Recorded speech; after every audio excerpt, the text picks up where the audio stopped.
must follow the law. The law says... Glorious. Is it a lawsuit? Probably. Why not?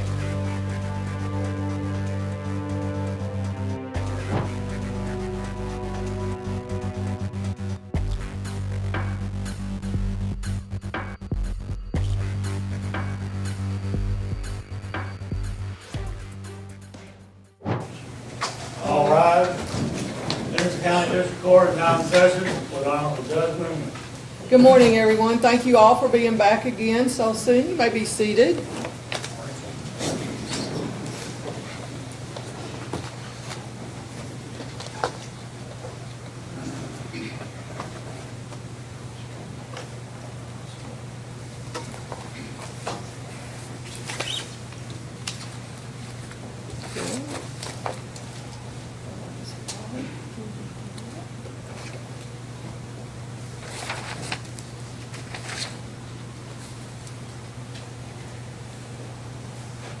If you need a hearing device or hearing assistance, please raise your hand and our officer will provide a hearing assistance to you. Okay, thank you. As I told you at orientation, some citizens are never called to jury duty.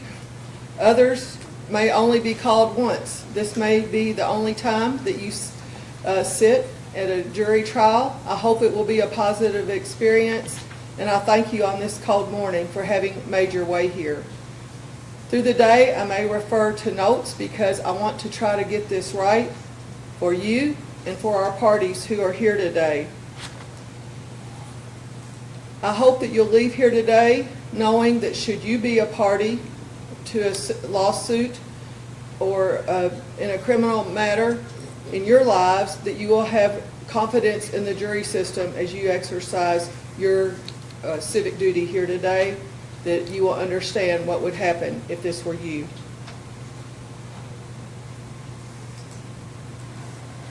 Today's trial is expected to last one day. This is a criminal case involving charges brought by the Commonwealth against a person accused of committing a crime. The Commonwealth today is represented by the Office of the Henderson County Attorney. The prosecutor today in court, the Henderson County Attorney is Steve Gold. I believe he's not going to be here today, right? That is correct, Judge. As far as I know, he is in Lexington. And this is his assistant, Misty Stone. The defendant is represented by counsel Tyler Hitch, and Mr. Hitch's co-counsel, Mrs. Hitch. When you were here at orientation, you were previously advised about parking, juror compensation, the location of vending machines and restrooms, and how you'll obtain a work excuse from our clerk. If you have any questions about those things that impact your life, please ask. Our courtroom personnel this morning are Circuit Clerk Greg Sutton, Clyde Gregory Sutton, his Chief Deputy Stephanie Melton, Deputy Clerks Brianna Duncan and Samuel Staples, our court security officers, Officer Lisa Finkston and Officer Tim Duncan. There may be other security officers who come in and out in the course of the day. This morning, 12 jurors will be seated for voir dire. Those of you who are not among those 12 will also be given the juror's oath, and I ask you to listen carefully as the attorneys question of the 12 who will first be seated in the jury box. Because if one of those jurors is unable to serve, one of you may be called to take their place. Please remember what I told you in juror orientation, that the questions counsel or the court may ask you today in voir dire, those questions are not intended to embarrass you. They are about your ability to serve in this particular case and your ability to be fair and impartial if you are selected. Ultimately, 6 of you will be selected to serve on this jury. Jurors are required to be U.S. citizens, residents of Henderson County, and over 18 years of age. If any of you is not a U.S. citizen, a resident of Henderson County, or over 18 years of age, please raise your hand now. Please be reminded, the juror responsibilities will be to give your undivided attention to the case, to be fair and impartial, not to discuss the case with each other until the case is submitted to you. You must not research the case and must rely only on the evidence presented at trial. You will be allowed to take any exhibits introduced into the jury room, as well as a written copy of the jury instructions that you will be given before the closing statements in the case. I ask your patience with the lawyers and with the court. There may be times during the day when it is necessary for us to have a conference about it regarding legal matters in the case, and there will be breaks. We ask you to be patient with us.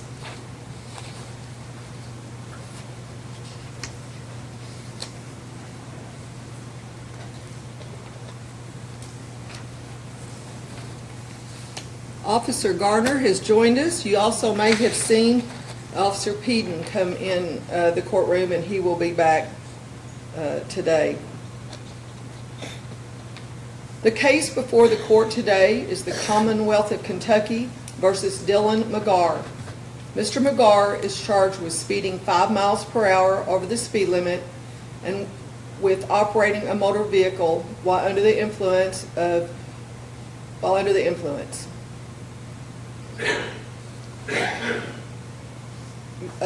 You want me of substance? Just under the Okay, influence that's is fine. fine. Thank you. Mr. Hitch, would you like to identify your client for the jury? Hi, nice to meet you. I'm Tyler Hitch. This is Dylan McGarr, and my co-counsel, Cindy Hitch. Ms. Stone, would you like to introduce yourself and any witnesses you may call? Sure, Judge. Good morning. My name is Misty Stone. I'm the Assistant County Attorney to Steve Gold, and this is the officer who was on scene that night. His name is Officer Tyler Hitch with the Henderson Police Department. Counsel, do either of you have any other witnesses you intend to call who should be introduced at this time? No, ma'am. Not this time, Your Honor. Thank you. You may be seated. Thank you. Please understand, ladies and gentlemen of the jury, that the bringing of these charges is not evidence of guilt and not to be considered as such. Mr. Garr is presumed innocent, and it is the burden of proof on the Commonwealth to prove his guilt beyond a reasonable doubt. I'll now ask Clerk Sutton to draw 12 names. Oh, yes, Mr. Sutton reminds me he will call attendance. He will call the roll first. Thank you, Your Honor. Please speak up when I call your name. Clerk Sutton, I bet before I came here you said something about the heat, didn't you? I did say something about the heat, but you're welcome. Please repeat it. I don't know what to say about it. It's hot. We recognize, I'm sorry. I noticed the jurors taking their coats off quickly when they came up here. You all are welcome to also. The court is now going to administer an oath, not just to the 12 jurors seated in the juror box, but to all of you. For the reason that I told you earlier, if one of these jurors cannot serve, you may be chosen to come and sit. Please pay attention to the questions that are asked so that you will be thinking of answers you would give if you are called. I will ask you each to raise your right hand.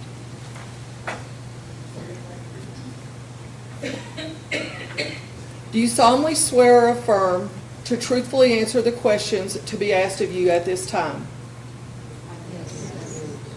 Thank you. You may lower your hand.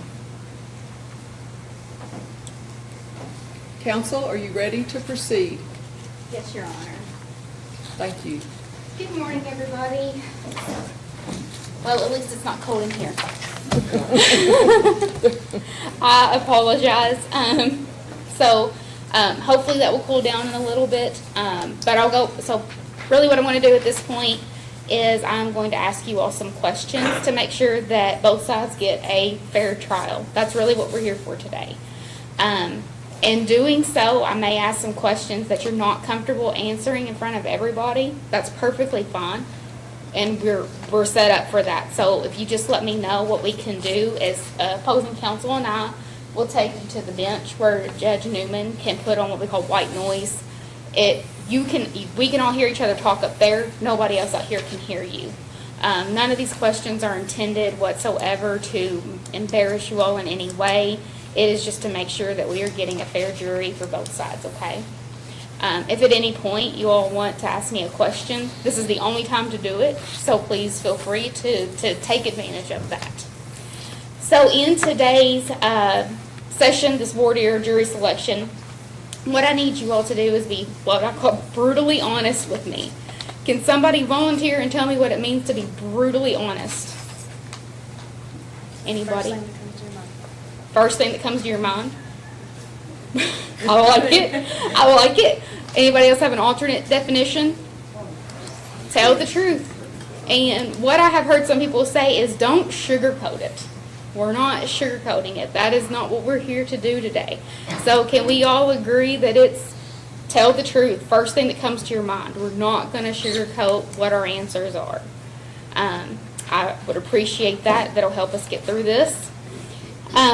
So I'm going to ask some general questions in the very beginning. So does anybody in the jury box, does anybody recognize anyone in there that either out there or with you all that you cannot be brutally honest with today? That you know them from somewhere else and you just feel like, hey, this is a coworker and I don't want them to know my thoughts on something. Okay. Does anybody recognize anybody from the defense or from the Commonwealth that they just feel like they could not be impartial either way today? Okay. And Mr. McGar, I don't know if anybody knows him or not, or any of his family members. Does anybody know anybody from him or his family? Okay. And one of the main, I guess should I ask this one from the get-go, but is anybody here worried today that they might miss anything, school drop-off, pick-up, you have flooding issues, too cold, frozen pipes, anything that would keep you from giving us your undivided attention today? Good deal. Has anybody had a speeding ticket before? Okay. I love it. I love it. Not that I love that you had it, but I love that I get to have some interaction with you all. So, Mr. Garrett, because I can pronounce your name correctly the first time today. How was your experience? Be brutally honest. It's been 30 years ago. I don't know. Feel one way or the other about it? I mean, I'm always in the right and they're in the wrong. I like it. I like it. What'd you do with your ticket? I paid it. Paid it? Yeah. Did you feel like you shouldn't have paid it? Did you feel No, one I way was or... leaving. Okay. Who else out there had hand raised? How'd you... They were all fine. I had to take a couple classes before.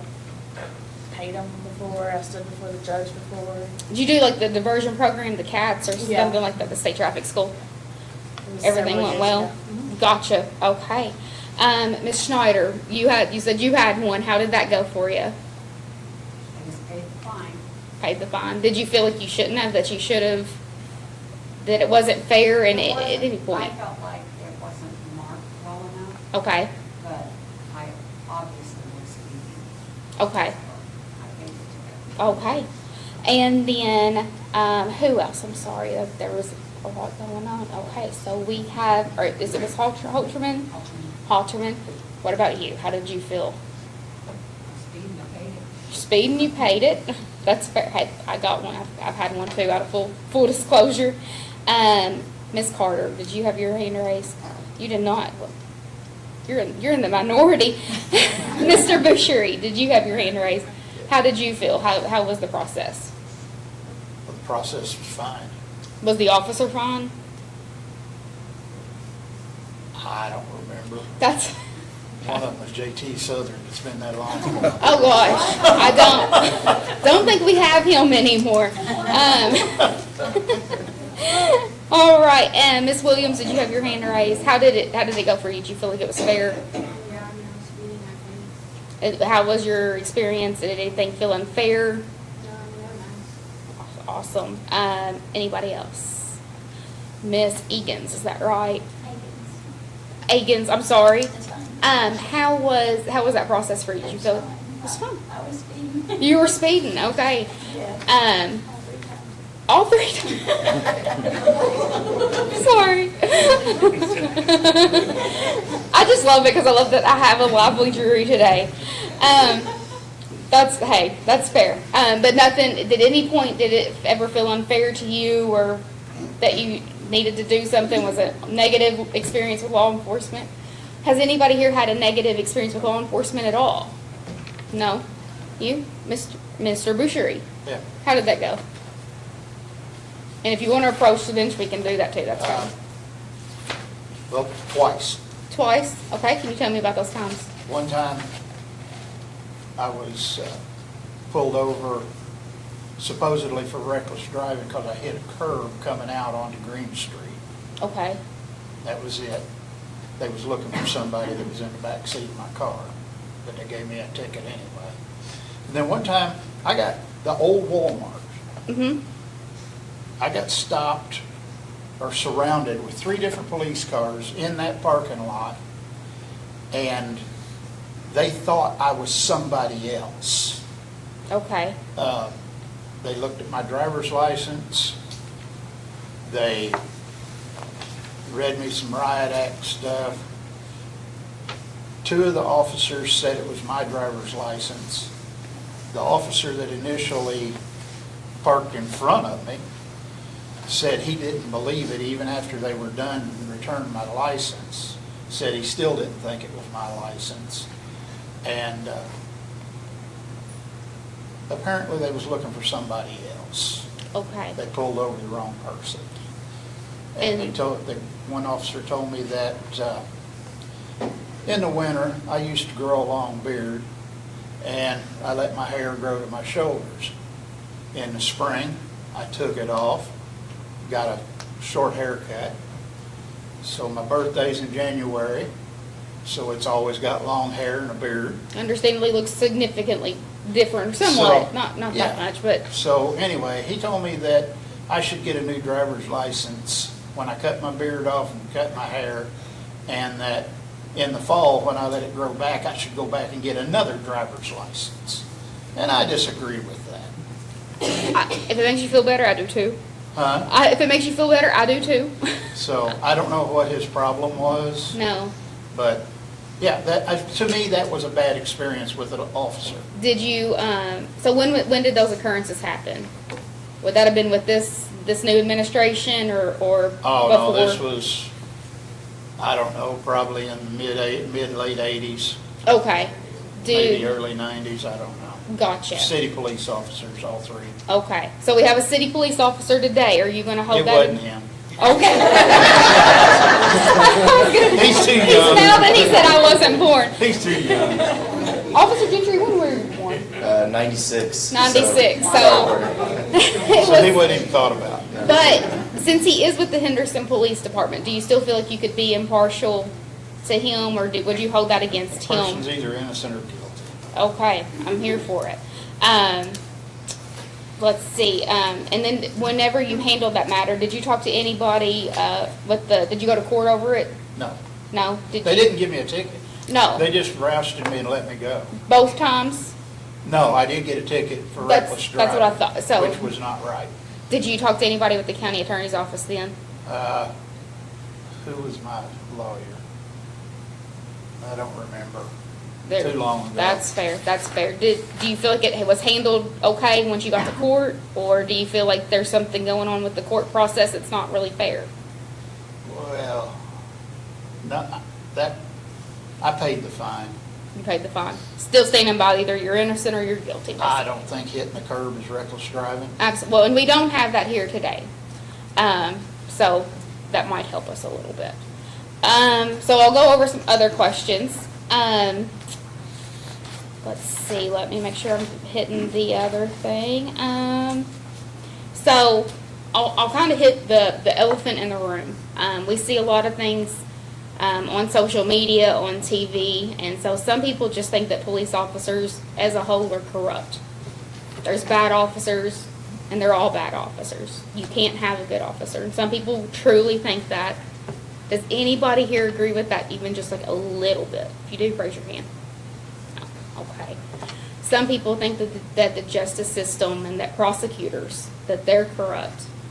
And that's fine. That's fair, and I want you to be brutally honest with us. Don't sugarcoat it. First thing that comes to your mind, as you said. Does anybody agree with that just a little bit? If you do, raise your hand. I believe there's some bad and some good. Okay. Do you feel, though, that standing here today, I'm at any disadvantage being a prosecutor than I would be at the other side? Okay. So today, as Judge Newman told you, we're going to have a case about speeding 5 miles per hour the limit and another charge of driving under the influence. So does anybody here think that maybe just speeding 5 miles over the limit isn't that big of a deal? Why am I in court? Some people may think that, even just a little bit. If you do, raise your hand. Okay, that's fair. When you couple that with the fact that we're also here on a driving under the influence, does that change your mind? Yes. Does that not change the mind for anybody here? Okay.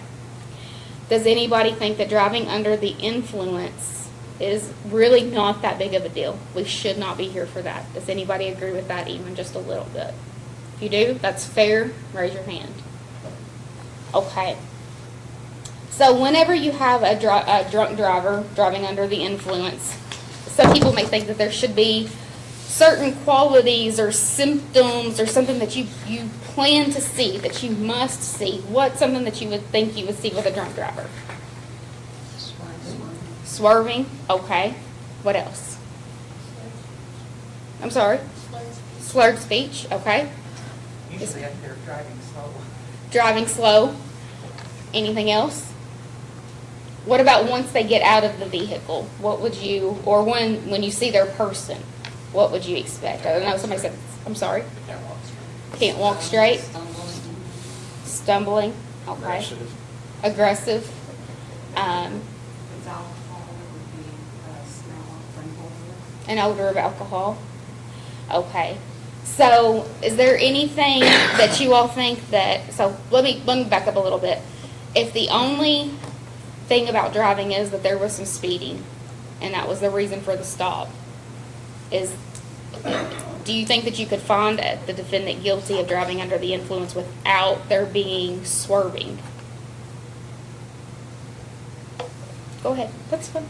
Well, depending on the evidence, that if they had a blood alcohol that exceeded the legal limit, I wouldn't have any problem. Okay. What about a case where the defendant refused to submit to the blood alcohol test? Then I probably would have Of finding okay, just one moment.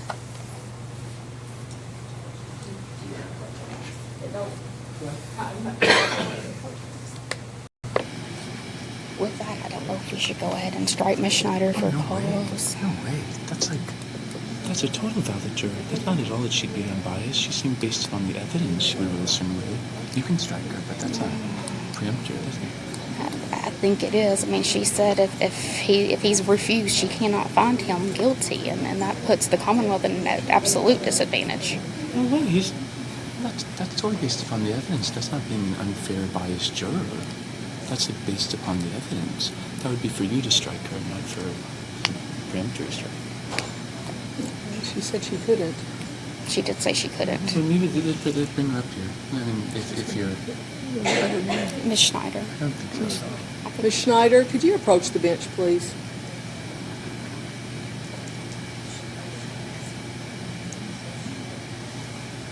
Sorry? Is it possible for a restroom break? Yes. Because we had one that had to go. Yes. Thank For everyone. Excuse me. Do you know the stages tomorrow? No, I don't. Ladies and gentlemen of If you the need a restroom jury, break, we'll get you.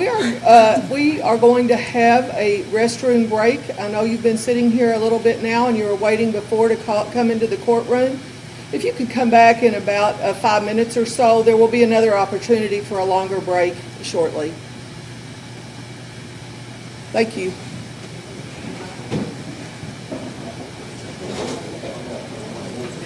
And Ms. Schneider will give you a break too. Okay. All right. Counsel.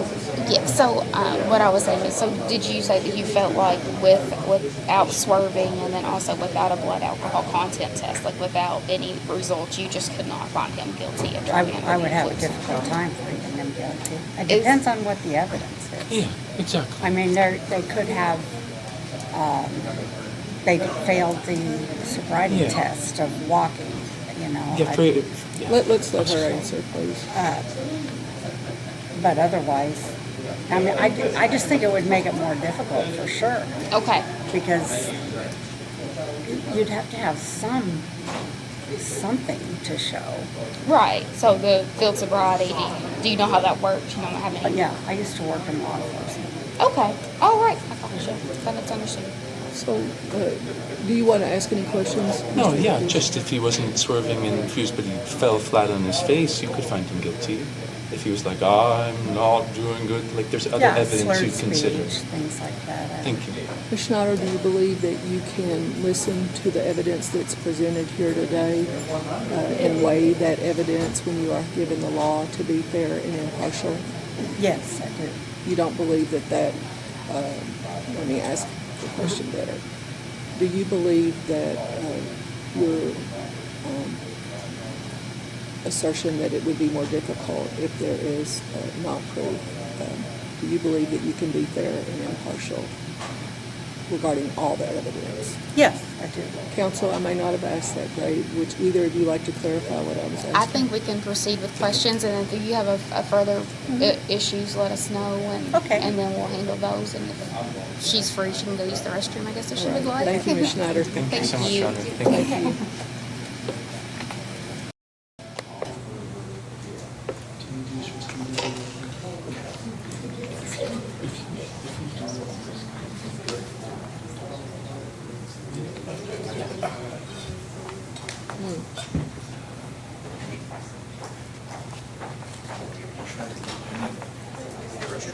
No.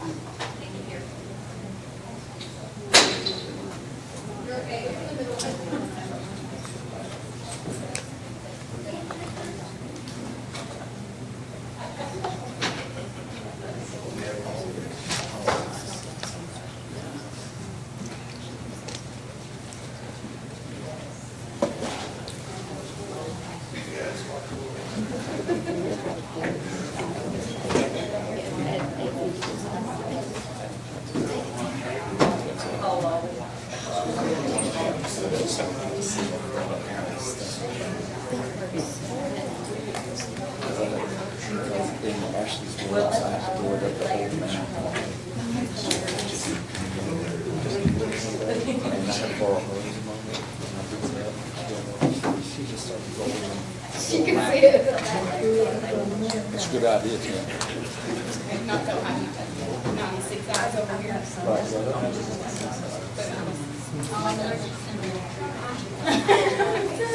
That was funny. Almost 30. If it makes you feel any better, I was born in 90. Oh, So there I you know. Bobby, when were you born? Oh, yeah.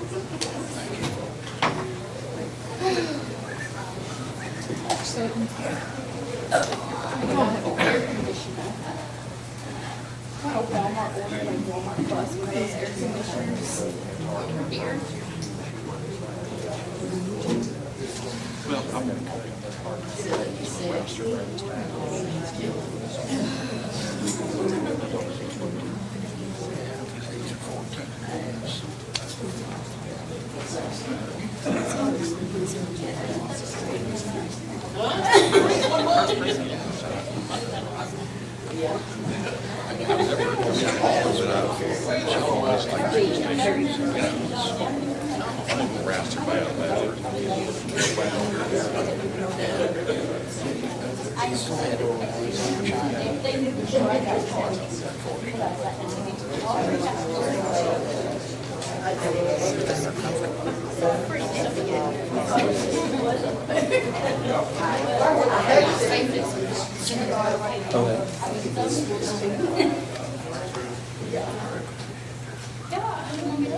Probably we gotta pick somebody.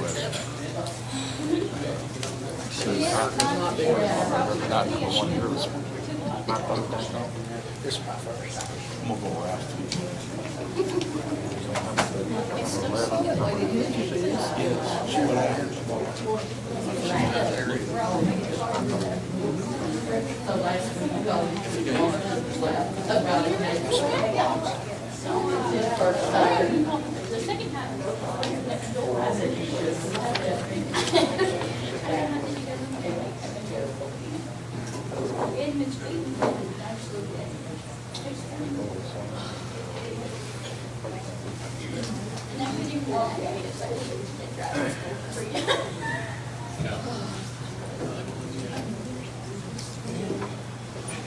Officer Duncan.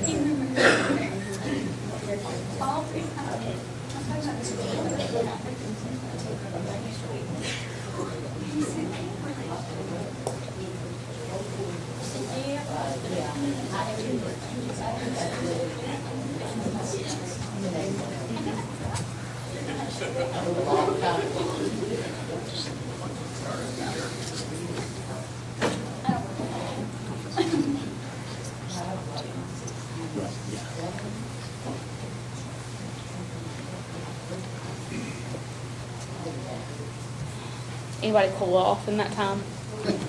Got Dan over there, so. We're waiting for one more That person, is good. please. And I will ask those of you in the gallery to look to your right and look to your left, and if someone that was sitting there before, is it there? And it's not that one person, tell us, okay? Understand. Appreciate it. That could be me.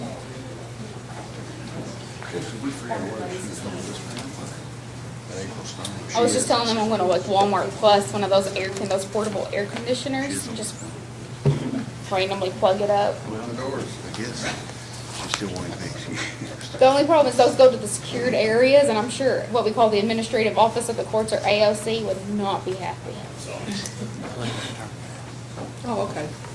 Mr. Hitch, do you mind if we proceed? You can proceed, John.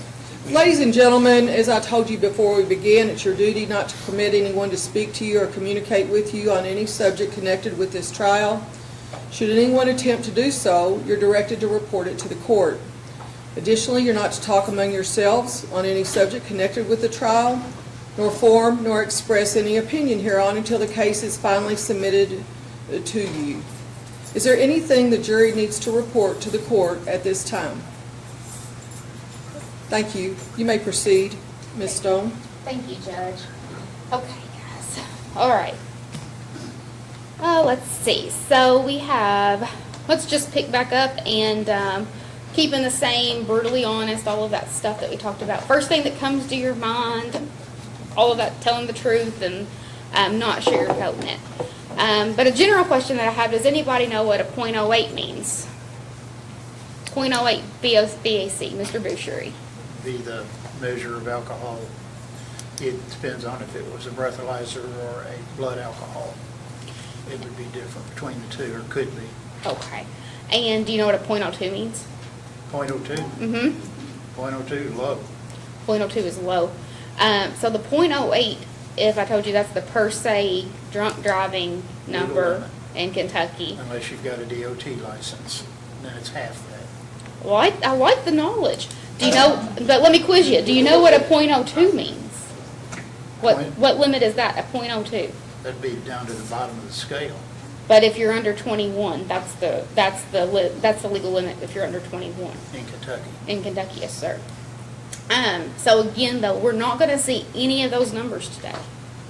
So without those numbers, is that going to be an issue for anybody? The Depends on how it was determined then that he was in excess of anything. Exactly. So the officer goes through the standardized field sobriety tests after he observes him in his vehicle and those sorts of things. So after all of that, would you feel fine that that exists, and you'll see that on body camera today? I don't know if I can pass a field sobriety test in here right now with my physical conditions. That's fair. That's fair. if there were physical conditions that the defendant talked about, but the officer accommodated those physical conditions and the field sobriety, would you have a problem finding him guilty if he did not do well on the field sobriety? No. And the reason I bring up the .02 is at the time of the stop, Mr. McGar was 19 years old. So some people may think, though, that a 19-year-old isn't going to engage in drinking and driving, but there's just no way. Does anybody agree with that? Just a little bit, and it's fair if you do. I know we laughed, but some people may truly think that, and that is fine. I know my grandmother thinks that, so that's fine. She's, bless her heart. Okay. And so going off of that, though, they say that some people may think, though, that even if a defendant who was 19-year-old at the time was guilty of drinking and driving, that they can never impose a jail time sentence for him. That it's just not fair to request any time of jail time, even a low amount. Does anybody agree with that, even just a little bit? That they could just do a fine only, and that would be the most that they could do.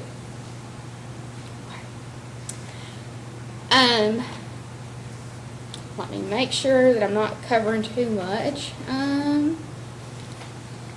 Some people may think, though, that we need some sort of science other than the officer's observations. So I told you already, we're not going to have blood alcohol content. We're not going to have breath alcohol content. Is that going to be a problem for anybody?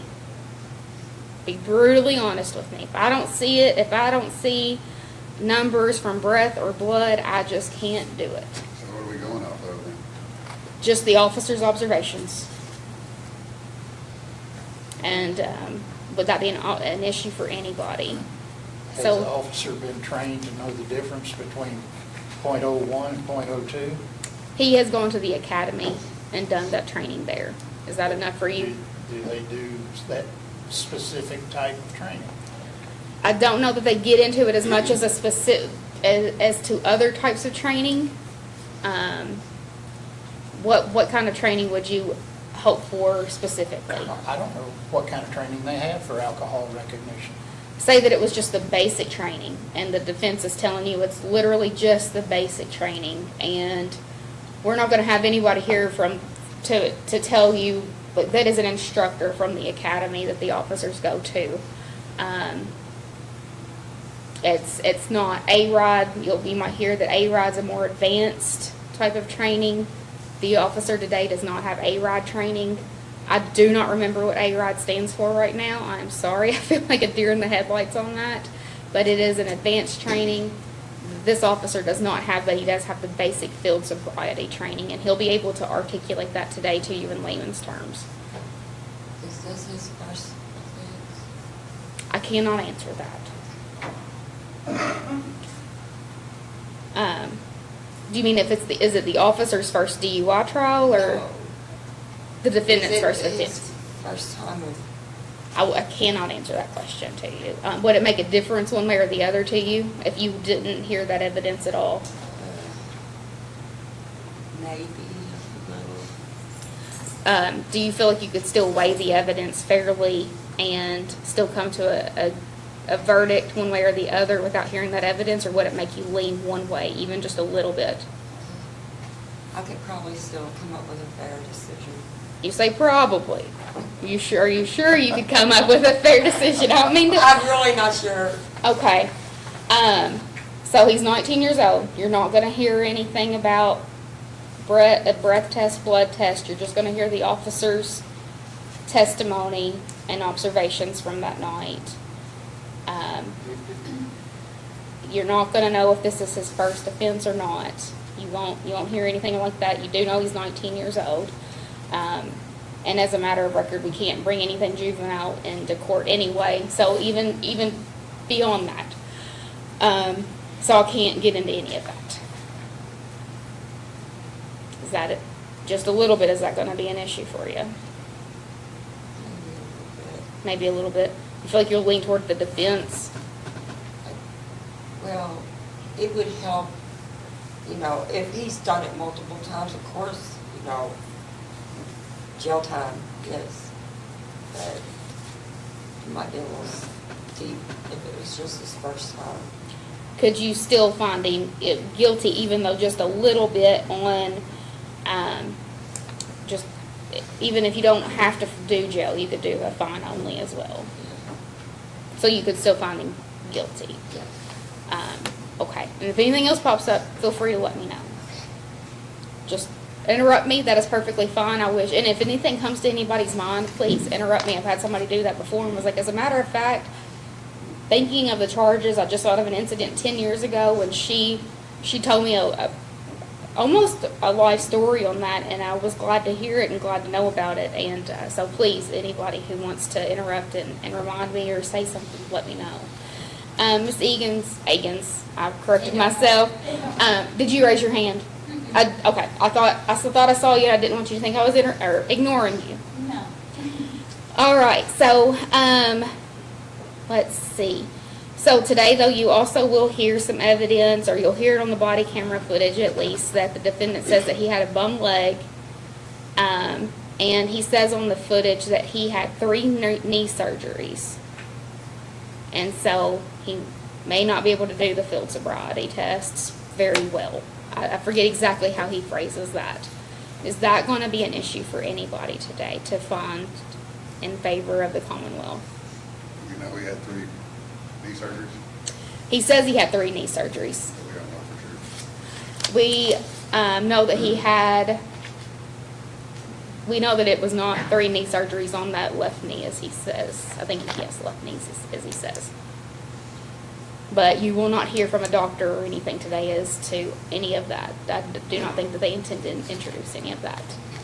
Is that going to be a problem for anybody?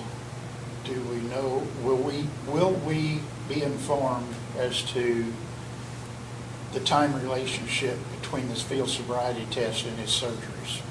2 years. 2 years. So it was 2 years prior. About that. No problem. No problem. Anybody else? Even just a little bit, and that is fair. That's absolutely fair. Okay.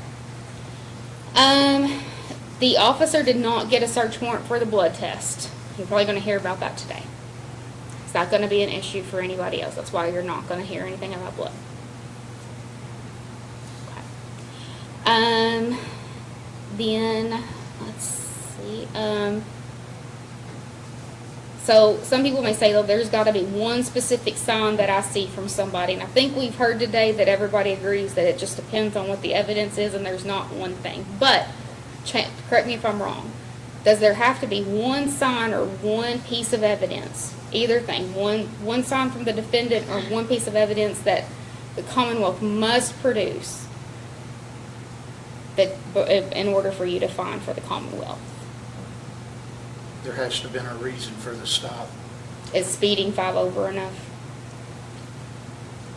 as long as it's, yeah. I mean, there has to be a reason for the stop. Okay. Now, let me go into that, though, a little bit more. So say that the stop was not, the reason for the stop was not because the officer was using radar. There was a little bit more to it. He was patrolling the area, seeing that the defendant changed his course of traffic whenever he saw the officer. The officer was trailing him at about 25 and a 20 and could not catch up to him, so he went with 5 miles over because he said, I'm still going 25 and the 20. He's still gaining distance. He's going at least 5 miles over the speed limit, and so he rode him for 5. Is that going to be a problem for you? Not really. Okay. Do you think it's... Opinion, though. It's an opinion. It absolutely is. Do you feel one way or the other, though, that maybe that stop just should not have happened? Should have just let him go? No. Okay. So nobody has and that's fine. Some people do say that for there to be a stop, we need a radar to say that he was speeding. I think arguably, knowing what you're going may be better. I don't know. I have no idea. Let's see.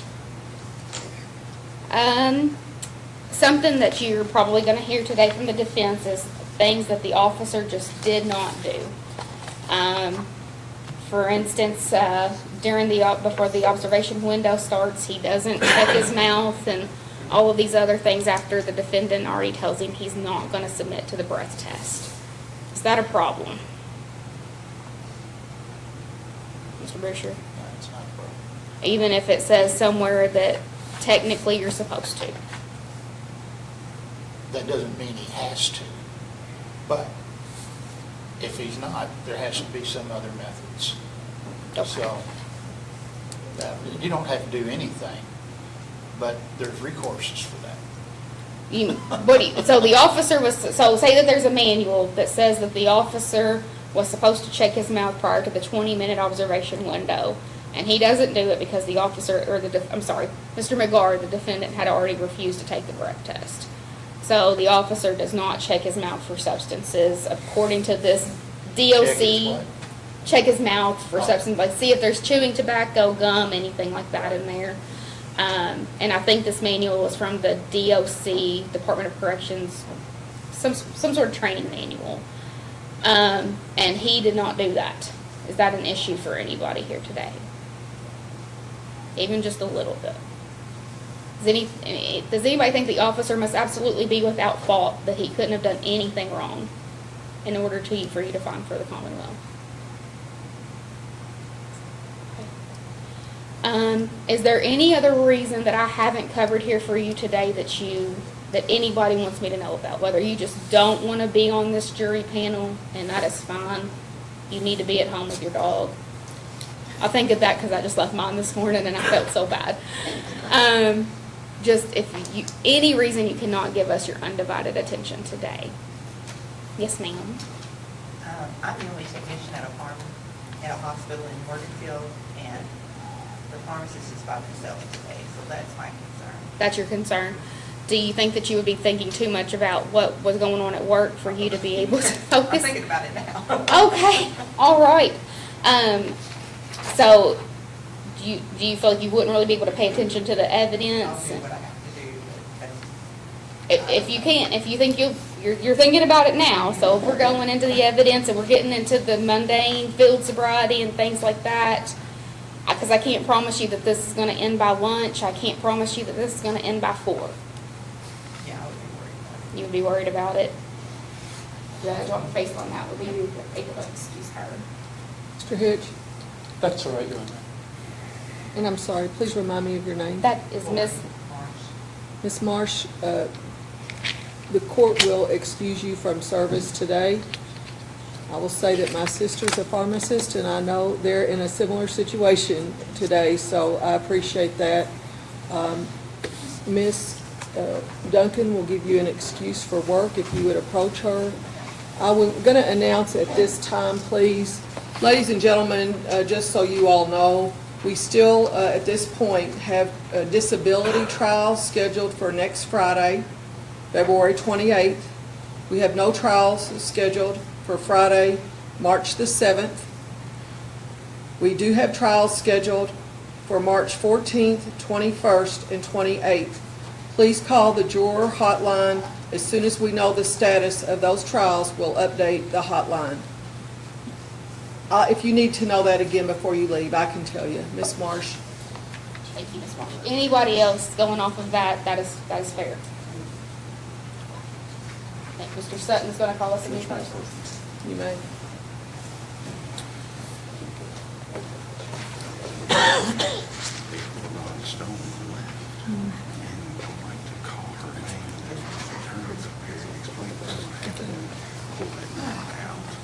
Or if I call her, that we know that we're going to have to skip her. Thank you, sir. Please approach the bench. Counsel, could you please approach the bench? Yes, ma'am.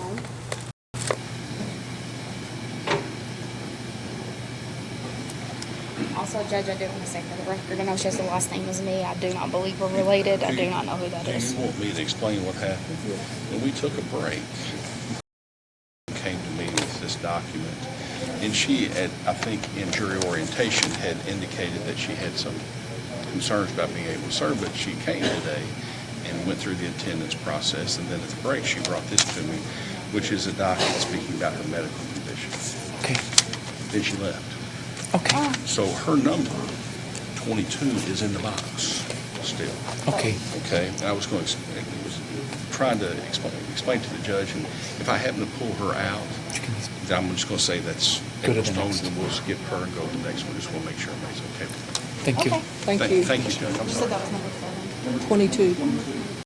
Thank you, Judge. I'm sorry. Thank you. Clerk Sutton, if you would, please please pull the next number. And this is why, ladies and gentlemen, you are paying attention to the questions that have been asked, and thank you. Number 80.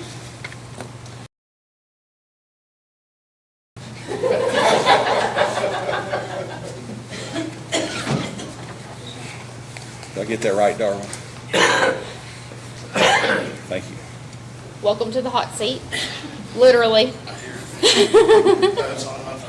I know. I see you've already taken your coat off. No, I've had it off since I got There you go. Good planning. Have you heard all the questions that I've asked today? Yeah. So kind of to highlight, we're just going to hear from the officer's observations, standard field sobriety tests, no other advanced training on that, 19-year-old, no blood alcohol, no breath. We're not going to see any of that. Is any of that going to be an issue for you today? I want to say it won't be, but I don't know. Okay. Can you tell me a little bit more about that? Without like the blood alcohol or anything like that, and just his own observations. I want to say that I trust the officer, but then again, I don't know. You know what I mean? Like, if he's had knee surgery or something like that, and he did that, you know what I mean? Like, I don't know that I could be trusted to, you know, do anything like that. Okay. So you feel like you'd lean a little bit more towards the defense, is that fair to say? Okay. Does anybody agree with Mr. Nippert even just a little bit? You do? Okay. Miss Carter, that's right. So you believe that is going to be a problem for you? Possibly, yes. Okay. So he has said that he's going to lean a little bit more toward the defense. Are you going to lean a little bit more toward the defense and just knowing that out of the gate? Okay. And then Miss Nunley, did you say that as well? Or do you agree that you're also just going to lean toward the defense even just a little bit because of that? I'll listen to the evidence. Okay. All right. So, Mr. Nippert, going back to you, you need something more, and we're just not going to be able to give it to you. Is that fair to say? Yeah. And Ms. Carter, you too? Yes, really. Really? Okay. Judge, based on that, I would ask for them to be stricken. Oh, not at all, Your Honor. Mr. Hitch and Ms. Stone, may you approach the bench, please? She's asking them to weigh the evidence, and they're saying I'm leaning in the side of the defense. That's like our case. There's no way they're being stricken for any of those reasons. Judge, They're all willing they're to not going to be impartial. They've said, and even Ms. Carter said, really. You're presenting them with the evidence. Like, of course. That's what we were taught to do, is to give them our bad facts and to They're not, get that out there. That's what we do. No. That's the purpose of voir dire. If he falls on his face and his slurred speech But and you know screams that at he the audience. didn't. No, but I'm saying there's other evidence to consider. They're balancing the evidence and saying I'm leaning in the side of the defense. It would be hard for me. That's not at all to like strike them. Those are our jurors. We're not letting one of those Well, go. understand they don't You can want strike them to them. go. You get your strikes. We get our strikes. None of those are for cause. That's all weighing the evidence. Judge, I think they leaned into it whenever I asked them and gave them ways out, and they just didn't take it. Maybe I can ask a follow-up question. Maybe I can ask them questions before they're stricken. Well, of course he wants to ask them follow-up questions and rehabilitate them. Yeah, it's called voir dire. We're going to get our chance. None of them are stricken for cause. I'm not allowing one of those. Those are our best jurors. Those are our jurors. I don't think that they can be rehabilitated, though, once they've gone that far. They just can't be. Not to be... Asking whether or not they'd have a problem with that? That's not at all. Can you impartially weigh the evidence? Yeah, no. We do not allow any of those to be stricken. Thank you, counsel. I'm going to take a break for just a moment. I'll be right back.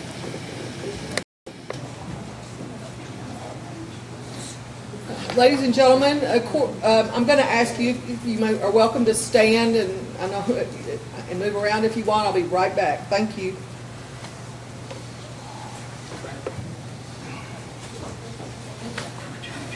I'm sorry, guys. Get your fan if I could.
We're gonna have to call the heat and air people.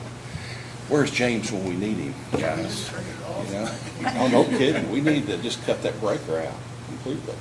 Can we do that? Use an option? I have Daniel's phone number here. Should we all call him in mass and say, get over here from Evansville and fix this stuff? Sorry, I'm sorry. You may be seated. Mr. Nippert, however, would you approach the bench, please, and counsel?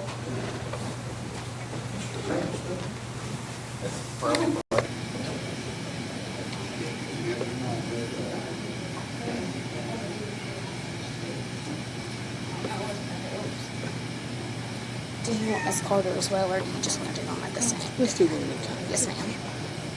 Mr. Nippert, based on your statements, do you believe that you can listen to the evidence and make a fair and impartial decision after you've heard all the evidence here today?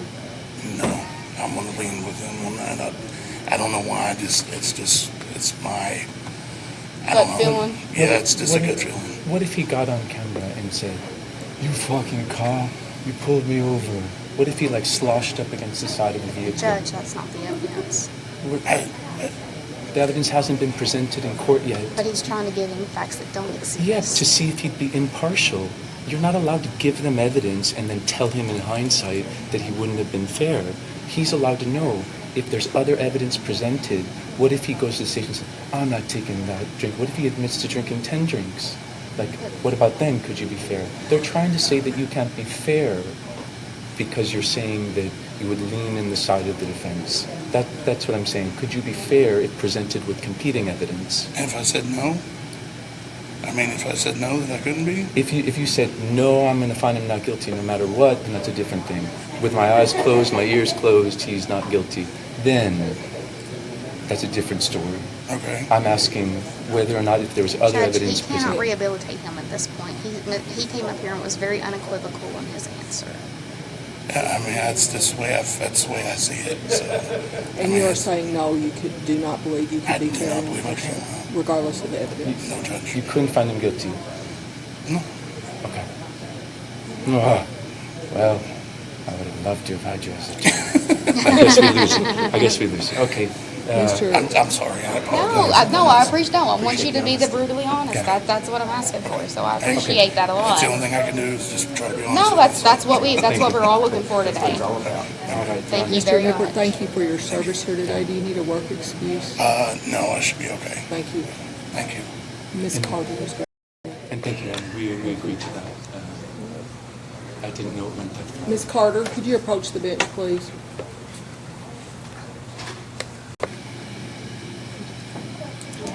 But I would like the opportunity to ask her questions as well. I understand, you're gonna Yeah. get Ms. Carter, good morning, and thank you for your participation in voir dire. The court is interested to know, based on your most recent answer, if you believe that you could be fair and impartial and consider all the evidence that is presented to you here today. You are not hearing evidence now. This is voir dire. There may be other evidence presented in the trial of the matter. Well, You believe that you can be open? without a breathalyzer or blood alcohol, I can't say that he was he was under the influence of anything. Yeah. What about if? What about Judge, if he? She's already given her answer. No, I don't but know that that- he that's cannot one- rehabilitate her at this point. Well, I believe I've asked the question that I need the answer to, which is, do you believe that you can be fair and impartial? Do you realize you had not heard the evidence yet? Right. It really depended on the evidence too, but him having knee surgery also could throw off his field sobriety. Yes. And she did say really whenever I Right, no, asked her several times, so I No, believe but those are that two she's- pieces of evidence. That's not a strike for cause. What if he did fall She over said on? she cannot convict without a blood or breath test. She did. No, this is. Excuse me, we got counsel making arguments Sorry, on both I sides. You're in the apologize, middle, I okay? What? It sounds like You she's excuse me, weighing- counsel. We've got counsel making setting their positions on both sides. And my question to you is, do you believe that you can be open to listen to the evidence that's presented? And can you be fair and impartial? I don't know about that. I could listen to the evidence, but I don't know if the evidence would be. I would be probably like in the middle, like not knowing. Awesome. Either way. But I do think when you say that you're saying you would listen to the evidence and try to be fair and impartial. Yes, I would do that, but I don't know if I could actually come up with a decision or not. Judge, I think she's already said she couldn't convict without breath or blood, knowing that he's also had knee surgeries. Yes. But Your Honor, Just a moment. I don't want to be responsible for making a decision on, he's a young boy, and also not knowing if he's ever been in trouble before or what. but that would be clarified in evidence. That would come out in evidence. Ms. Carter, is there anything else you want the court to know about your ability to serve today? I just don't know. I just don't know. I know, it's very difficult. And through the course of the trial, you may sway, and that's why we ask you not to make any decision until you've heard all the evidence. Yes. So that is part of the process. I could How do you listen to feel? the evidence and try to make the best decision, but Thank you. Okay, just, I'm going to ask if you will, please be seated again. I'm going to talk to counsel, and then we'll address it. Thank you. okay. And Judge, I will also say that she did indicate earlier that she would like to also, she feels like she would need to know if this is his first offense or not. I don't believe He's that. charged She as a did first. earlier. Yeah. Well, we can't tell them that I know, now. but it's charged as a first round, and he It's can say not. that They on his don't when see he takes that. the stand. He can say, "Have you ever had it before?" There's plenty of ways to introduce the evidence.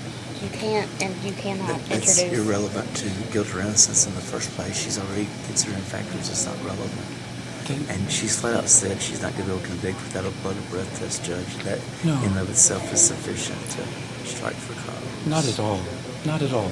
And she did say really, like, she leaned into it. She did say, No, like, these are really. their strikes. These are not strikes for cause. These are their strikes. They know which witnesses need what pieces of evidence to make their decisions, but they're balancing That's their strikes. They can see which witnesses aren't favorable to them based upon their answers. I Those are believe their that strikes. based on what she told the court, that she was able to hear the evidence before she makes a decision. I heard that, but I believe she's able to hear the evidence before she makes a decision. I'm not going to strike her. Thank you, Your Honor. Thank you. So she preserved for appeal.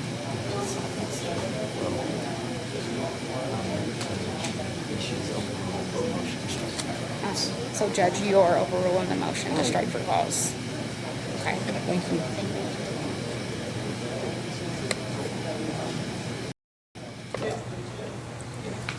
Clerk Sutton, would you please call the next number?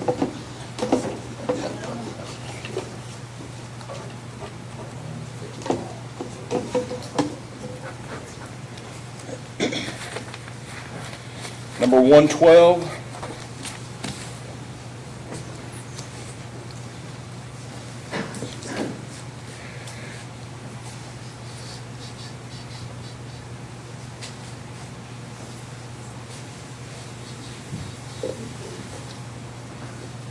Hello, welcome. All right, Ms. Malave, have you heard all of the questions that I've asked today? Okay, so basically going through that again, 19-year-old pulled over, says that he has had knee surgeries. He is, you're only going to hear the officer's observations from that night. You're not going to have anything scientific, breath test, blood test, nothing like that. Do you feel like that just puts the Commonwealth in a place where we cannot prove our case to you today? I think in this case, we should have at least first. You think we need at least the breath test?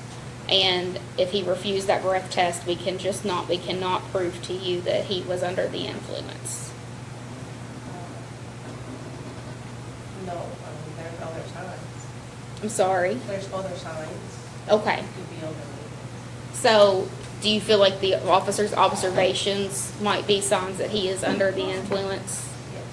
Okay, so you feel like you could weigh all of the evidence today here and be impartial, meaning you're not leaning towards one side or the other? I mean, more evidence will help, but Absolutely, that's fair to say. But if just the observations is all you're gonna have, you're not gonna have anything scientific today. Ms. Carter, you still feel the same way? Do you, More evidence would help, like she said. more evidence? Would help. But the, I can listen to the evidence and see. okay. And I will ask again, is there any other reason that I have not talked about today that anybody here, not Ms. Malave, I know you're new, so you haven't had the opportunity to answer this, that you just cannot give us your undivided attention today? Okay.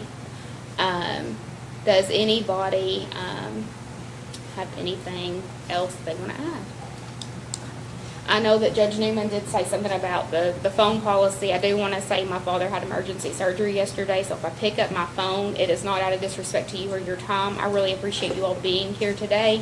I'm just monitoring that situation as closely as I can, but I'm going to limit how much I pick that phone up, okay?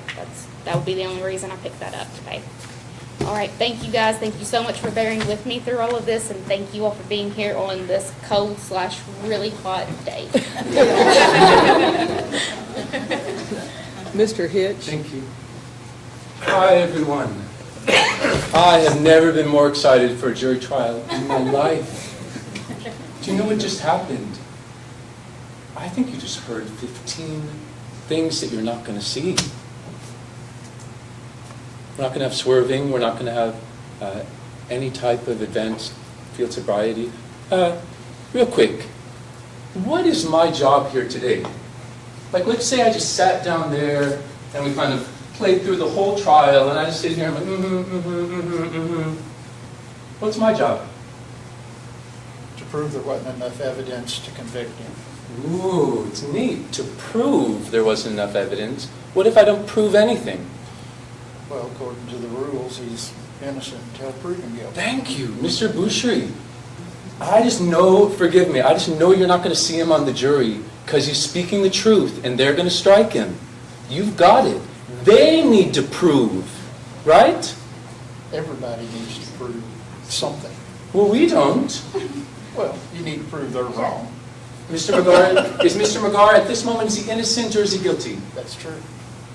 He's innocent. He's innocent until Proven guilty. proven by them guilty. Who knows what the standard is? Like the standard of, What? of the level at which they have to prove it. What if, well, I mean, like when you pull somebody over, when you're arresting them, you're here.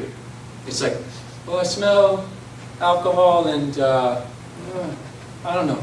I've got reasonable suspicion. At the very arrest level, you just have to have a reasonable suspicion that something's happened. That's enough, right? You get to arrest him and take him to jail.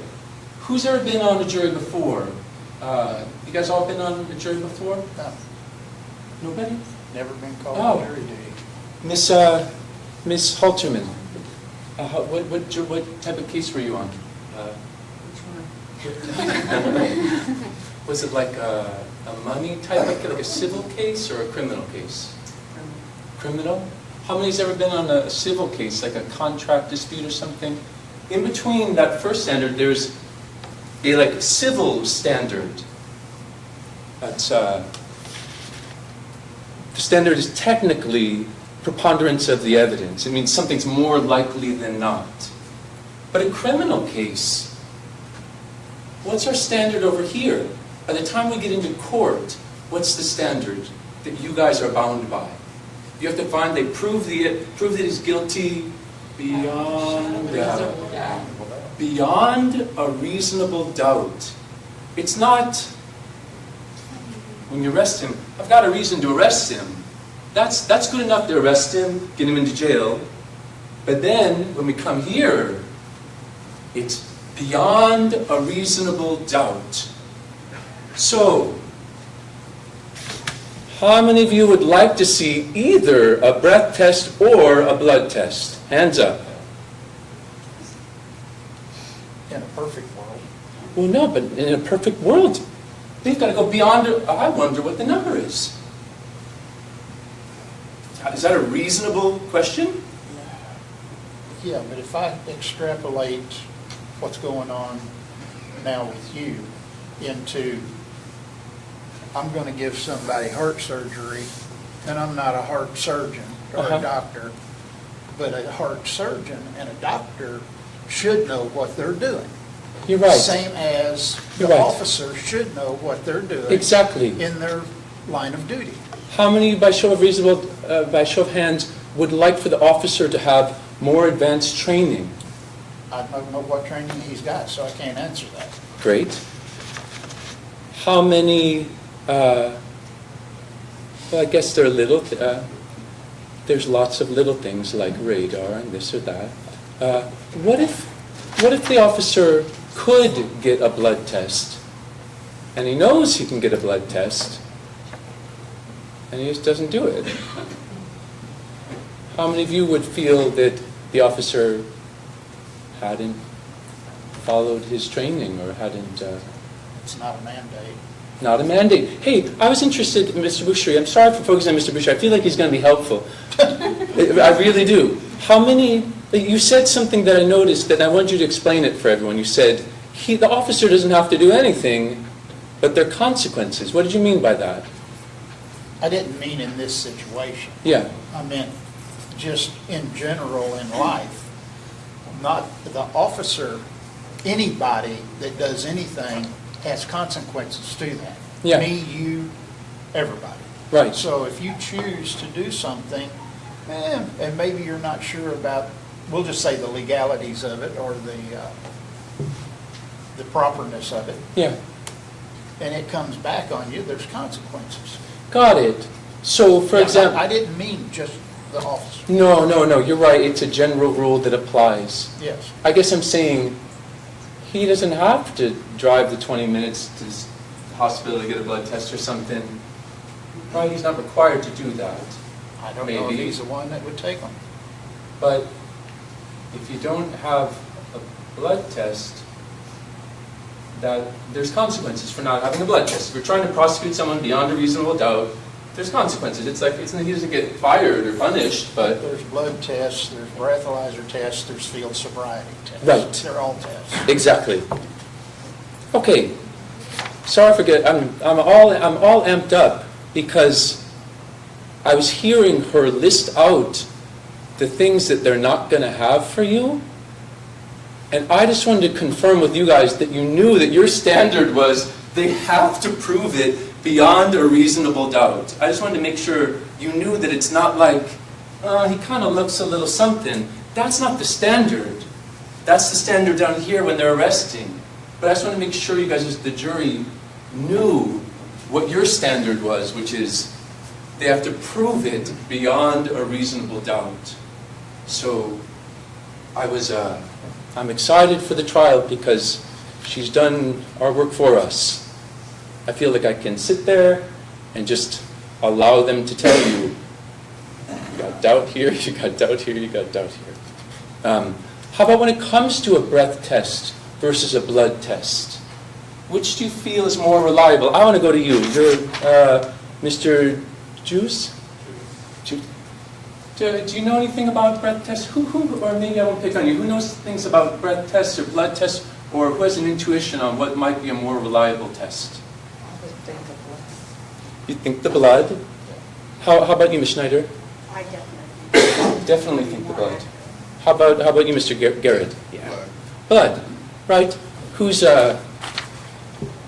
can? I mean, I can do it for you. But have you heard of false positives with the breath tests?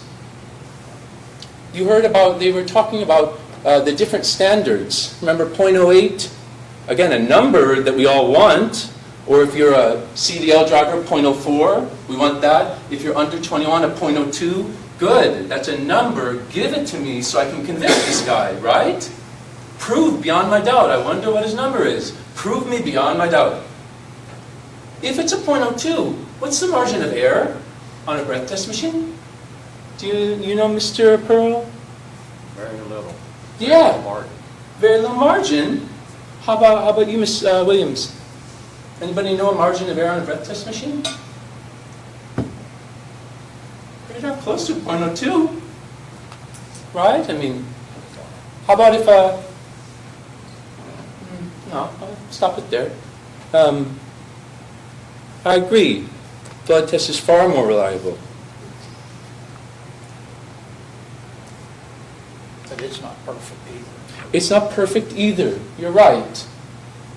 Thank you. You're exactly right. It's not perfect either.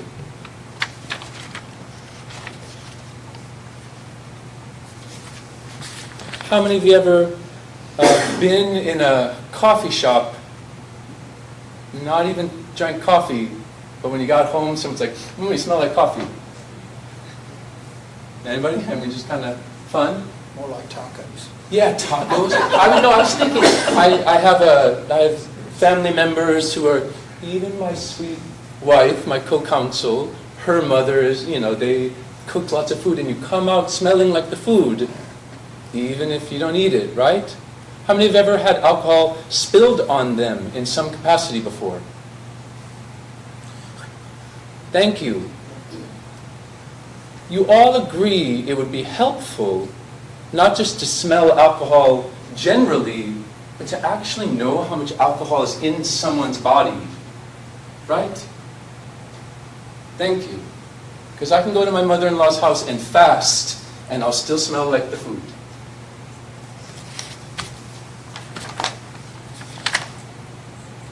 How many have ever had a knee or a back injury?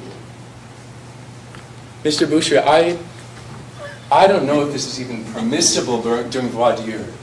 Can all you stand up? I'm not kidding. Just stand up. If the judge stops me or someone stops me, then we'll stop. Please stand up for me, if you can. I want you all to raise one foot. Judge. Mr. Hitch? Yeah. Could you approach, please? Sure. Y'all stay standing if you feel comfortable, or you may sit if you prefer.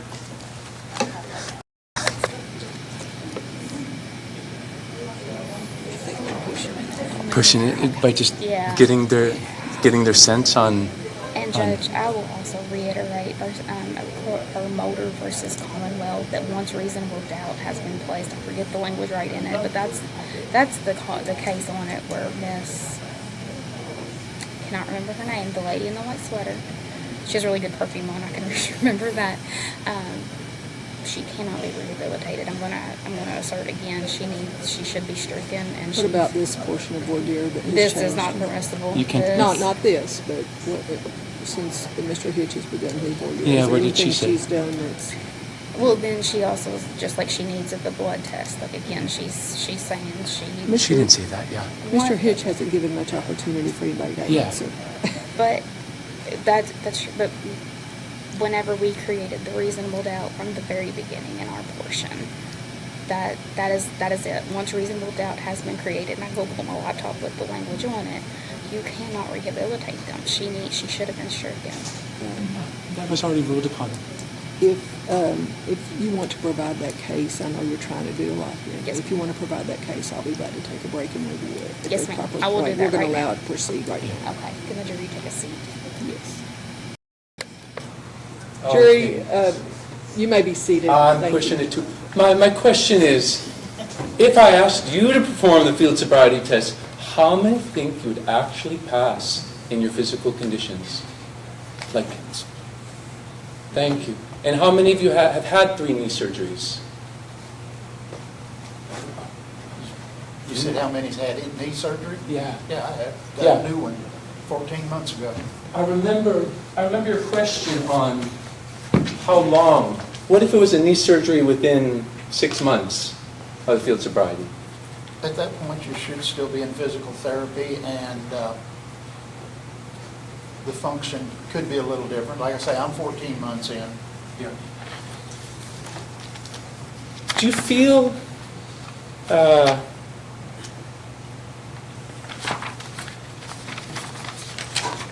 I think I'm trying to assess. How about does anybody have? I'll switch gears. My point was that normal people have trouble with this stuff too. How about anybody have family in law enforcement or police, someone you really love or care about? Yeah. But Miss Winstead, who is it, your husband, father, or mother? My husband was a police officer. Husband was a police And officer? I've got close friends that are all officers. Great. But you feel that you could still be impartial? Do you feel that sometimes, I know Ms. Stone mentioned good versus bad cops, like corruption? I'm not so into that. I am from Louisville, so a little, who knows? But what about just like following your training or not? Do you feel like sometimes police officers might be a little lazy at their job like the rest of us? Do you feel like even a good intentioned police officer might just not do what he's supposed to do? I know there's always the chance, Yeah, always the chance. I mean, nobody's perfect. Right. Nobody's perfect. I guess I'm just trying to assess that, the level to which you'd hold a police officer accountable. How many feel like you could hold a police officer accountable, not in the way of like he's a bad guy, but just like, oh, he didn't do his job, so I hold him accountable? How many can do that? Raise your hand if you can do that. I can hold him accountable. Yeah. Because it is their burden to provide the evidence, after all. He's got a job to do to protect the public. He's got a job So, to, yeah, got a job I mean, to, that's part of his job. And he should be on the lookout for anything that's not safe for the rest of the public. Yeah. Regardless of whether it's motor vehicle, traffic light that's out. yeah. Any number, I mean, he has a job. And- What if and he's trained.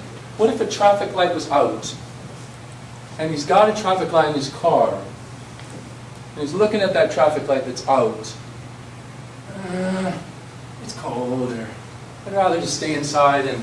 That's not part of his job or training. In that event, he should probably park his cruiser there, turn the lights on, radio in and keep the intersection safe until the proper people come and repair the issue. Got Because it. it might not be the light, it could be the box on the corner. How many feel in traffic, in a more advanced traffic encounter, you should have backup? A police officer should have backup. Okay?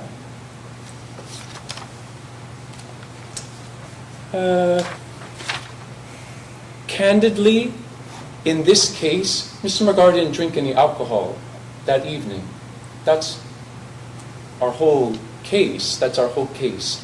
How many people are morally opposed to alcohol such that even the optics of a DUI trial make you... I mean, we all kind of chuckled with the 19-year-olds drinking, right? Like, even myself, I know what growing up is like. How many feel like you can be fair around... I own a winery, so... You own a winery? Yeah. No, well, no. So when you ask me about alcohol, I have a lot of experience with it, and training. Do you ever smell like alcohol when you come home, even if you haven't been drinking? Yeah, because I spilled it.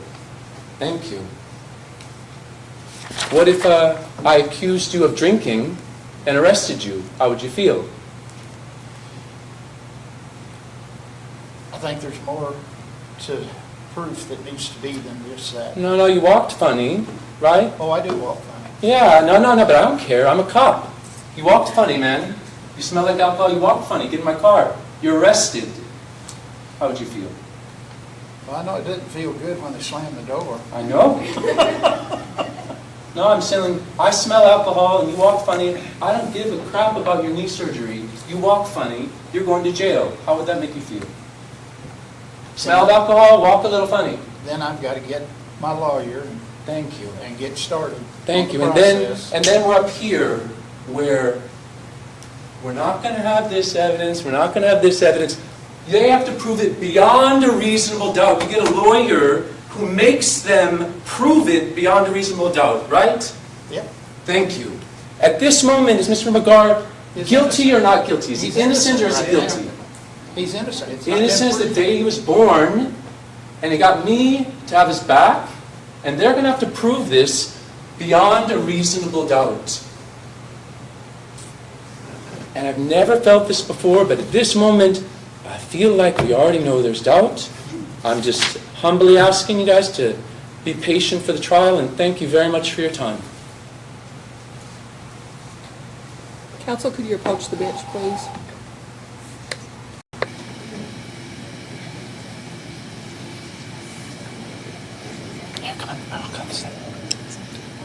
Please, if I refer to Mr. Hitch and you have anything to say, you're always welcome to tell me. I don't mean to ignore that you are co-counsel.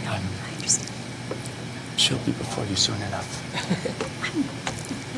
Ms. Stone, I told you I'd give you a moment to find that case. I sent you 3 cases, Mulder, Gabbard, and then there was also St. or Day.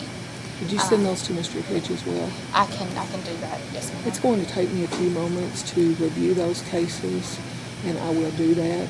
Okay. And Your Honor, just for the record, I feel when she came up here, she did clarify that when weighing the evidence, she would listen to the evidence. She was just being persuaded by Ms. Stone's. What if there's not this? What if there's not this? That doesn't mean she's an impartial I went through juror. the argument already, but I She'd already ruled believe I on would it. like to review the case law Absolutely, just to Judge. make sure I before I did forward it to Mr. Hitch. Now, I would like to ask a question. It's going to take me a few minutes to read this. Should we give the jurors a break and admonish them just so they're not sitting here? Yes, ma'am. Thank you. Thank you.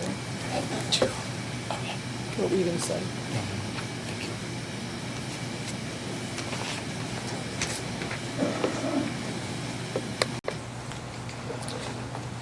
To our jurors, I will remind you that it is your duty not to permit anyone to speak to you or communicate with you on any subject connected with this trial. Should anyone attempt to do so, you are directed to report it to the court.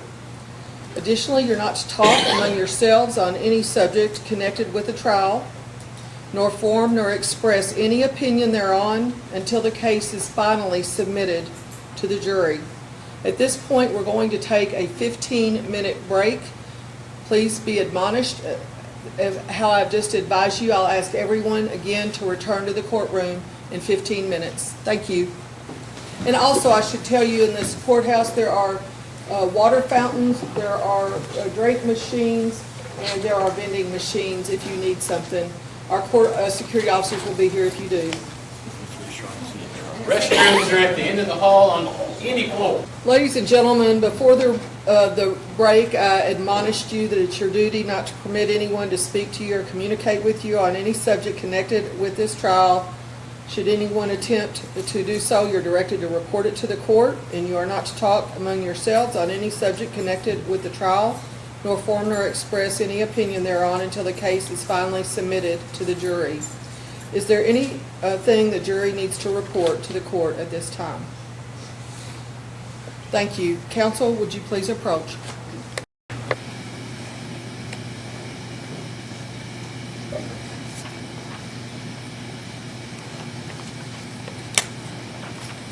Counsel, the court, having reviewed the case log and Ms. Stone has determined that given the totality of the circumstances and the responses that Ms. Carter has had to her initial reaction when she was questioned as part of the group and at the bench and since, that the court is going to strike her for cause. Thank you, Judge. I'm going to call her up while you all are here. Yes, ma'am. Okay. Is that a final ruling? Is there any opportunity for comment, like any response to it? Is there, you had additional response that you didn't already make the last two times? Okay, no, okay, so just based upon... I'm glad to hear what you had to say. No, right, I felt like she was stating that in weight of the evidence that she would be leaning in favor of the defense, but at no point did she say in the abstract she could not be an impartial juror. She was weighing based upon the evidence provided to her by Ms. Stone, saying, oh, if there's not going to be a blood test and there's not going to be a this, then it would be hard for me to find him guilty. But that's the weight of the evidence in the case. That doesn't make her an impartial juror. She's still a partial juror. There could be other evidence admitted. Like, I've never encountered this before, where the so-called evidence from the case can influence whether or not a juror is impartial. She never said that she would, in the abstract or without any evidence, not be able to find the defendant guilty. She maintained that she would weigh the evidence, and she would. So we would object. We feel that that's a strike on their part, but that shouldn't be a strike for cause. So I would like for one more opportunity for her to come forward and to ask her. Right. The fact that just based upon her questions to her without our opportunity, when we actually questioned her, she said that she could be fair. So it's like... Well, I feel like I questioned her. Perhaps I could have questioned her more. Right, because... But I feel like she had already expressed her opinion at that point. Then no matter what evidence was presented to the contrary, she would find him not guilty. Right, like that's the standard.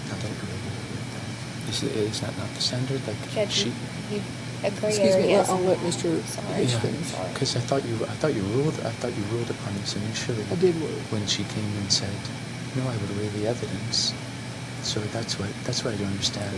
So she's presenting evidence that's favorable to our case, and the jury is saying, "Well, with that evidence, I'm going to lean towards the defense." But that's our case. That's not like. Strike for cause, like, no, I just love the people and could never find him guilty. Like, that standard was established by the man that we did strike for cause. He said, no matter what, I just can't do it. But she said she was willing to consider the evidence. So that's...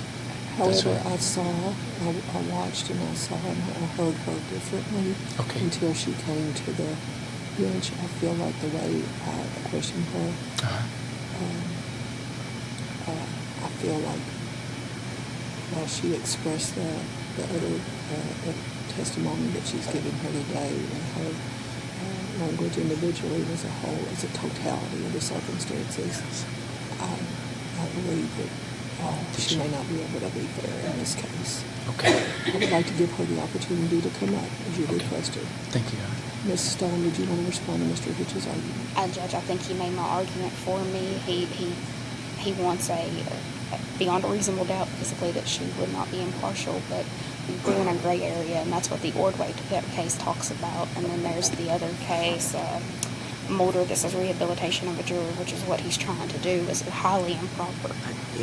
Any further question of hers is maybe a little bit harsh way of saying it, but it's basically badgering her at this point, Judge. I would cut her loose now. I think she should be asked directly. I would like to. She sat through a lot this morning. She's been asked and she's answered a lot of questions. I'd like to bring her up. Can we just ask her, can you be impartial in this case and hear a yes or no answer? I think that should be the question that's asked, not if there's no blood test, is that going to be a problem for you? I feel like I asked her that the last time she came in. Maybe if you could ask her once more, because I heard her say that she would weigh the evidence, but... I think to Mr. Norris's point about badgering her, I don't think there's a need to back her. No, I'll defer. That's a matter of perception, but I think she's... Okay. I think she's been through enough. But I'm going to call her up. Yes, ma'am. So we're just going to sit here and say nothing, though, right? No, that's okay. I defer to the court. I trust your judgment. Ms. Carter, would you be kind enough to approach the bench, please?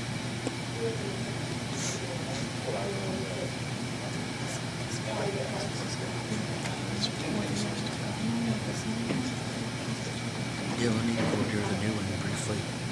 I just hit the highlights, but we need to do a brief review. Ms. Carter, we are not trying to pick on you, okay? Please understand that. Okay. And please understand that the questions you give here today, what you have been asked is that you be true and that you be honest with your questions. You've been actively involved in the voir dire process and you have participated in it. When I called you up before, we asked you several questions and I reconsidered that. And I guess I would like you to have the opportunity to say anything else while counsel is here about your ability to be a fair and impartial juror in this case.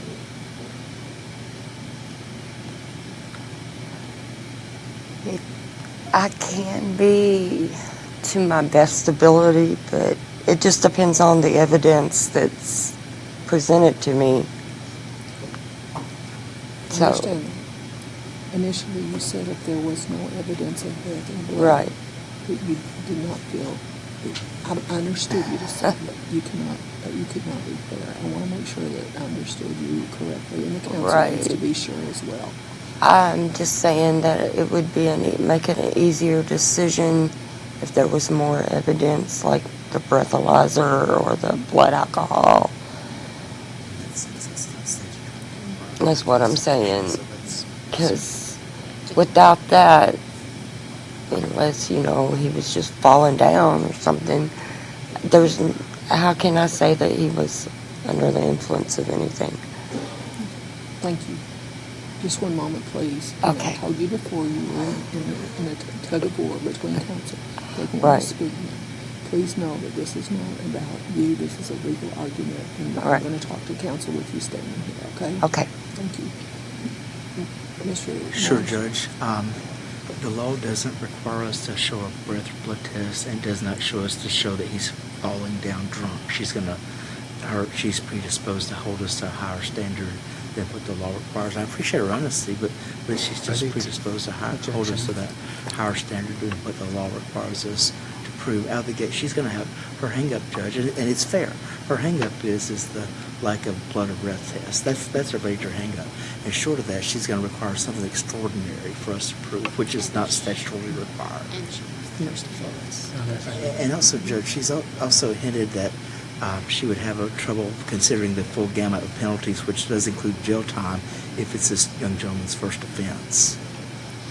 And that in and of itself is cause. Your Honor, the strongest part of our case is that they don't have a blood test or breath test, and she's saying that would make it easier for her. She's not saying that she couldn't be fair. She's saying if they had that evidence, it would be easier. But she's willing to be a fair and impartial juror. If it's based upon the evidence in the case, that's exactly what we command of our jurors, to weigh the evidence and say, well, if they had that evidence, it would be easier to find this. That's not a strike for cause. This is a perfect juror. These are jurors actually going to say, why don't they have that piece of evidence? Like, I have reasonable doubt in this case. That's the type of juror that should be on the jury, who actually evaluates the evidence. They're trying to strike her because she actually has doubt in their evidence. That's not a strike for cause. A strike for cause is someone who says, I just love the children, I could never find them guilty.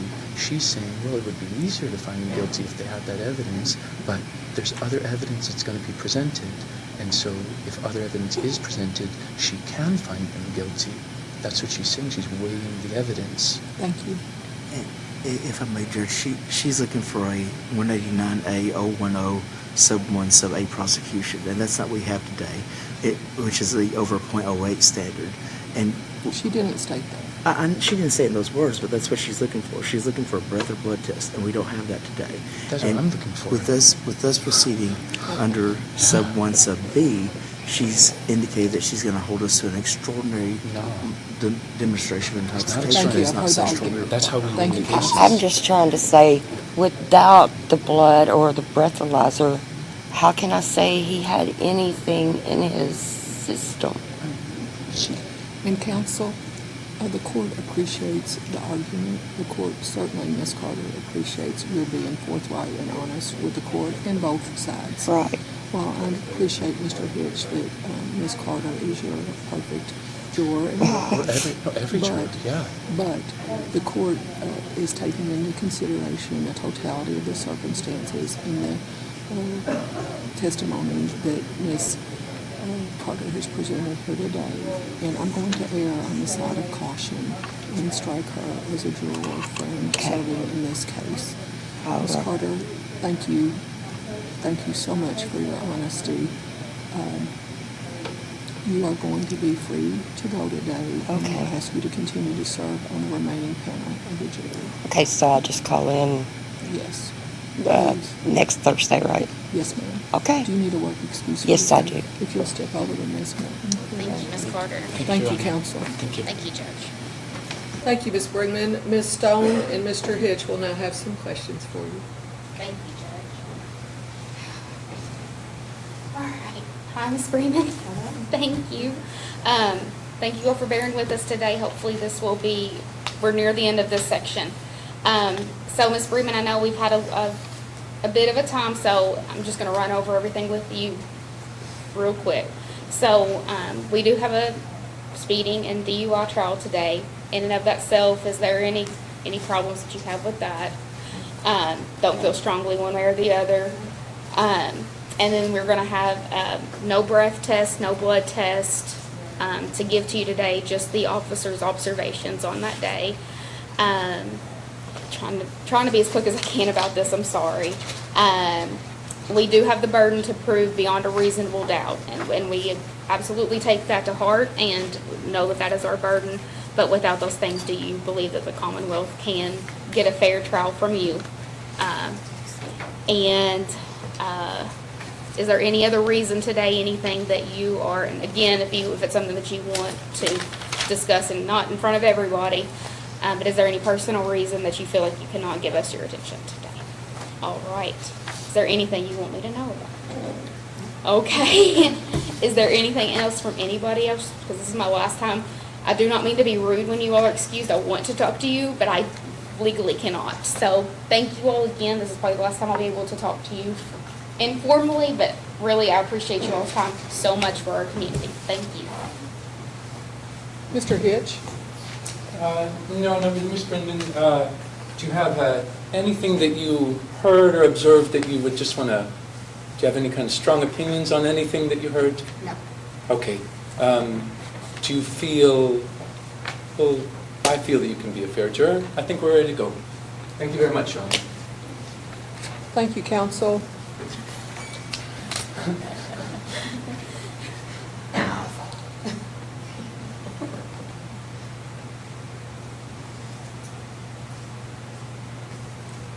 At this time, ladies and gentlemen, it is time for counsel to choose to exercise what are called peremptory strikes. They will result in choosing the 6 of you who will serve for trial, will serve.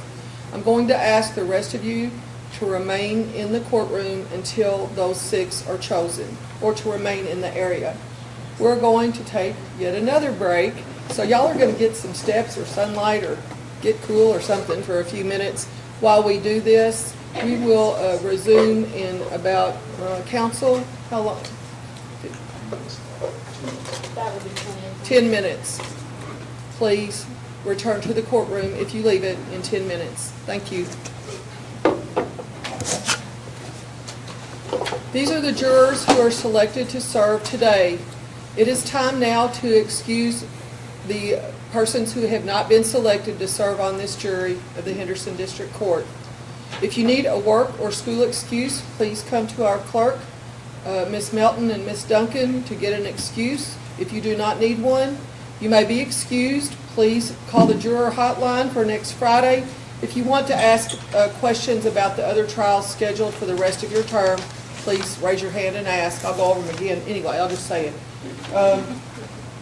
Those dates are February 28th for disability trials. We do not have trials on March 7th. We do not.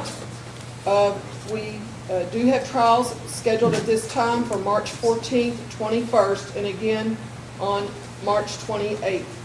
Thank you. Please keep that number handy. Thank you all for your patience today.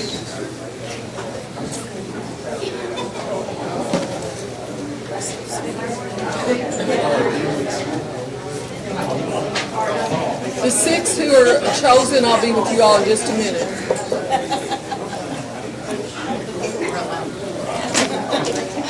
Thank you, Mr. Smith.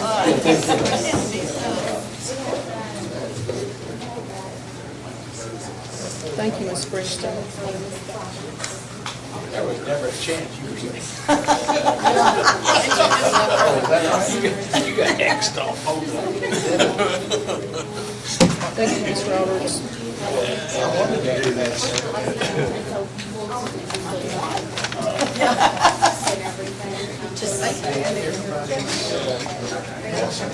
Thank you, Ms. Roberts. A little bag. You got a pennant on it, there.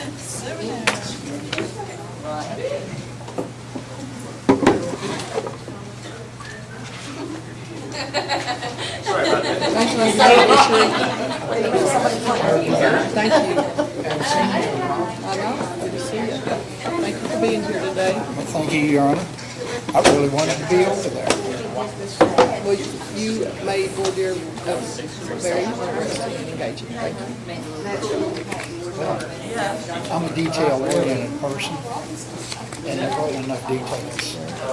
Maybe we'll see if another case, I know you weren't at orientation. I didn't know it was Friday. I don't know what day of the week it is.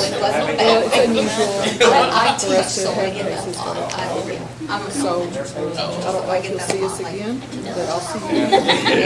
I hope, I know, maybe I shouldn't say I hope to come back, because that means there's another trial, but I don't mind it. I just wish it would have happened when I was still working, because I got full pay.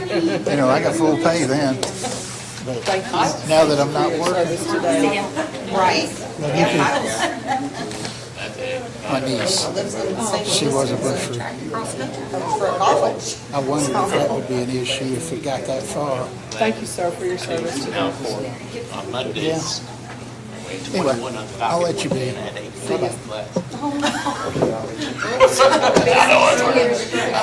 Judge, I don't think you were a very good teacher. I said, come on, Judge.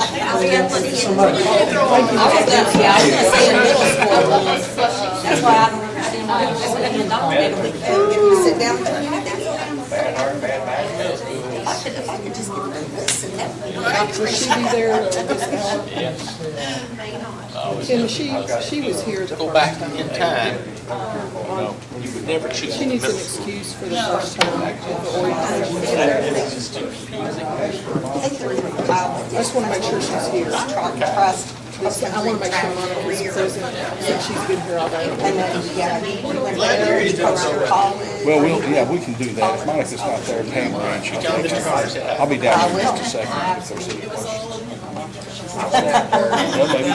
Thank you, Ms. Malabi. There you go, that's my guy. But I don't. You see a lot of the other folks. Yeah. I say you may have had my other two boys too, that went there. Thank you, Ms. Malabi. They come and they go fishing. How you doing?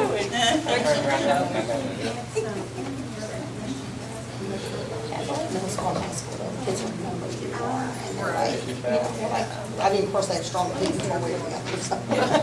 It's really good or bad. I say, if you remember a teacher, you need to have a good opinion on that, so it's not like, yeah, I had her.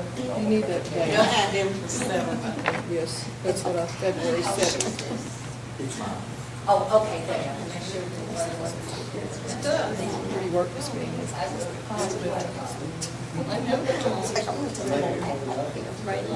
Appreciate you being here.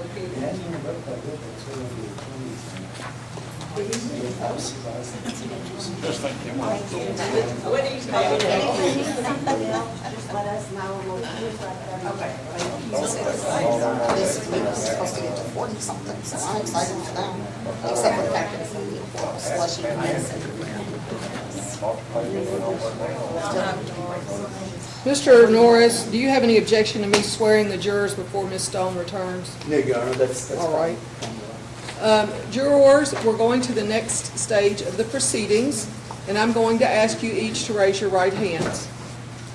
Do you swear or affirm to impartially try the case between the parties and to give a true verdict according to the evidence and the law?